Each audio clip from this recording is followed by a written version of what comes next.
학생들이 교사들이 정치 편향적인 교육을 시킨다 이렇게 고발을 한 건데요. 반일 구호를 외치게 한다든지 너 일베냐? 이런 이야기를 했다고 합니다.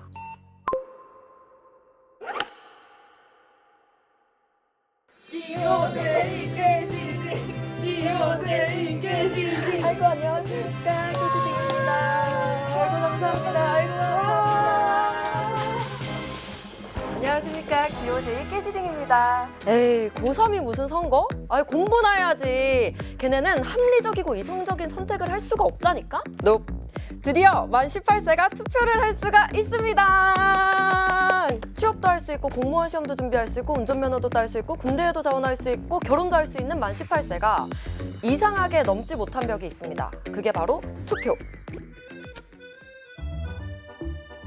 사실 18세 선거권은 1980년부터 이야기가 나왔는데요. 무려 40년 전입니다. 그런데 애들이 너무 미성숙하다, 교실이 정치판 될 것이다, 그리고 학업을 등한시하게 된다라는 이유로 이때까지 무산됐던 거죠. 마침내 지난해 12월 27일 공직선거법 일부 개정 법률안이 통과되면서 선거 연령이 만 19세에서 만 18세로 낮아졌습니다. 그런데 여전히 만 18세 중에서도 고등학교 3학년 학생들이 투표를 하는 거에 대해서 우려가 많더라고요. 그래서 이번에는 깨시딩이 이번 총선 4월 15일 국회의원 총선거를 앞두고 몇 가지 우려에 대해서 팩트 체크해 보겠습니다. 첫째, 학생들이 동아리를 만들어서 지지운동을 할 수가 있다? B. 각종 규제가 많아서 학생들이 학교를 활용해서 선거운동을 하기가 쉽지가 않습니다. 예를 들어서 학생들이 동아리를 만들어서 선거운동을 할 수도 없고요. 또 이 교실 저 교실 다니면서 이 사람 뽑아줘, 이 정당 지지해 이런 말 할 수도 없고요. 또 교내 방송시설을 이용하거나 교실에서 녹음기 활용해서 선거운동 할 수 없고요. 또 특정 후보나 정당의 이름이 적힌 대자보, 현수막, 포스터 이런 거 나눠주거나 붙일 수도 없습니다. 또 그런 관련한 옷을 입거나 기호가 적힌 후보 이름이 적힌 옷을 입거나 상징물을 다는 것도 안 되고요. 마지막으로 여러 사람을 모아놓고 모임 집회를 열어서 연설하는 것도 안 됩니다. 아니 그럼 할 수 있는 게 뭐야? 그래서 보통 교실에서 하는 뭐 그런 거 있잖아요. 친구들이랑 나는 이 사람이 좋더라, 아니면은 이런 정당에 이 정책이 마음에 든다, 이런 이야기는 자유롭게 할 수가 있고요. 또 SNS에서 관련 이야기를 올리는 것도 상관이 없습니다. 다만 투표뿐 아니라 선거운동도 만 18세가 넘은, 그러니까 이번 총선 기준으로 2002년 생일이 지난 사람만 할 수가 있다는 겁니다. 만약에 생일이 4월 16일이에요. 그러면은 4월 15일 총선 투표에는 참여를 할 수가 있지만 그 전에 있는 선거운동은 단 하루도 할 수가 없습니다. 둘째, 학생들이 교사들로부터 선동당할 거다. 자, 실제로 지난해 10월에 인원고 사태가 있었습니다. 인원고등학교 3학년 학생들이 교사들이 정치 편향적인 교육을 시킨다 이렇게 고발을 한 건데요. 반일 구호를 외치게 한다든지 너 일베냐? 이런 이야기를 했다고 합니다. 자, 여러분은 이 사건에 대해서 어떻게 생각하세요? 1번, 거봐. 이 교사들이 애들을 정치적으로 선동하니까 얘네한테 투표권을 주면 안 된다니까? 2번, 그래 애들한테 투표권 주길 잘했네. 저렇게 애들이 알아서 잘 거르잖아. 어떤 선택을 하셨습니까?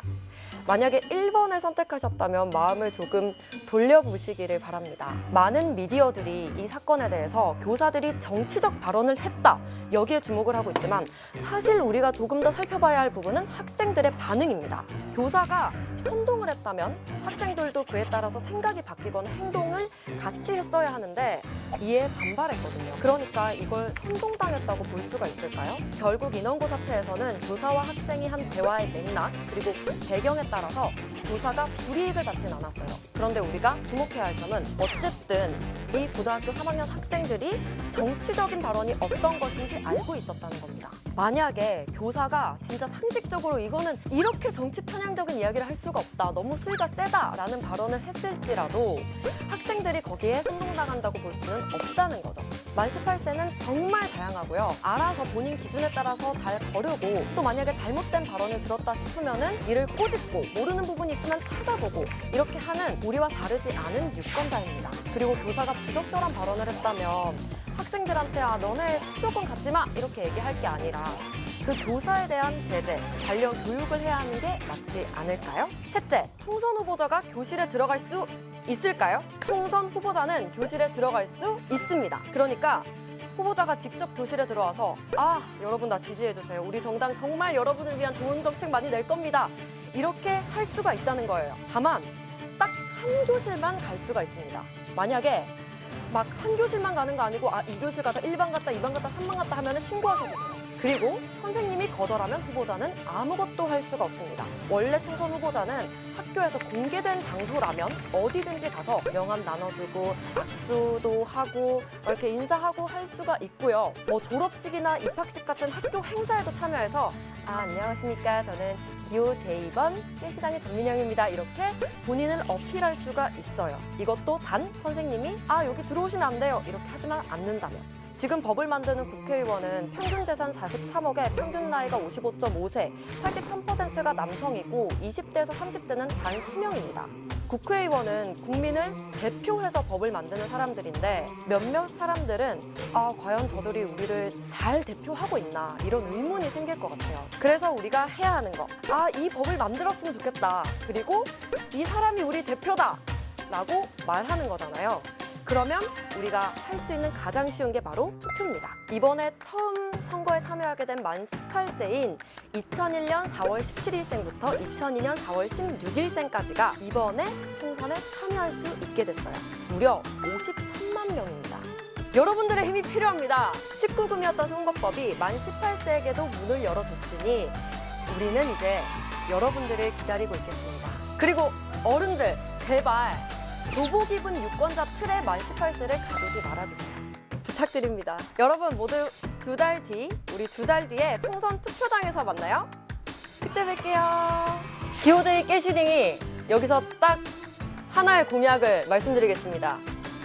자, 저희 콘텐츠 조회수가 1만이 넘는다.